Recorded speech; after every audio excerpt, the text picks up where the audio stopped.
Name the family members that are physicians in your family and their practices, Dr. Rachael Ross.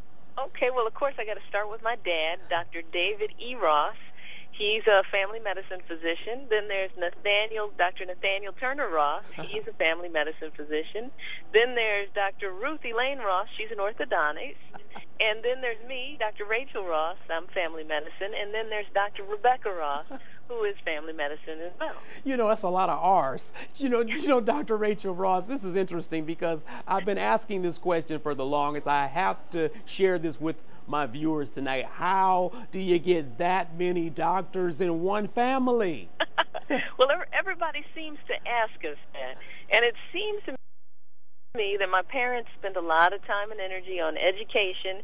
And actually, my mom really pushed us to become doctors. She felt like, particularly the girls, that we needed something where we could make money and wouldn't have to depend on a guy to pay our bills. So she really just pushed education, and she really pushed medicine. Yeah. Here we are. Let's talk about the importance of not only just medical school, but the importance of a historically black medical school, Meharry Med. Why is that institution so important? Sure. My alma mater, Meharry Medical College, which is located in Nashville, Tennessee, actually is the same school that my father went to, and both of my sisters went there as well. And when my dad was actually going through medical school and decided he wanted to be a doctor, that was the only place he could go between that and Howard. So he was from the South and in the South, so he went to Meharry.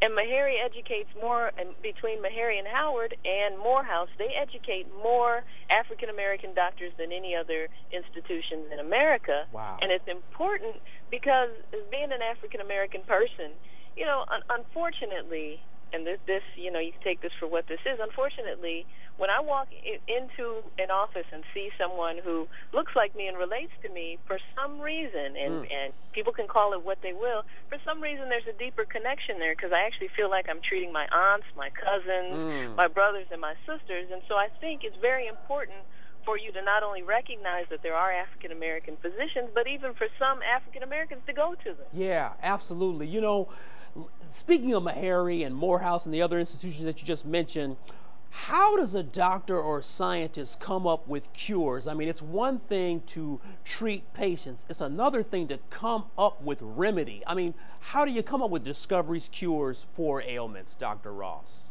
Now, that's the thing. When it comes to science and scientists, it's really important that a person is very patient, because in order to come up with an invention or even something that's cured someone, you know, we haven't cured anything in how many years now? But when you come up with something like that, it has taken dedication, time, patience, and energy just focused and sitting in the lab. So that takes a special practice, and I honestly don't think I have that much patience in all of me to do that. Yes. You know, many of us, Dr. Ross, are afraid of needles, but where would we be without the disposable syringe? I mean, how important is the syringe, yet the disposable syringe, to modern medicine?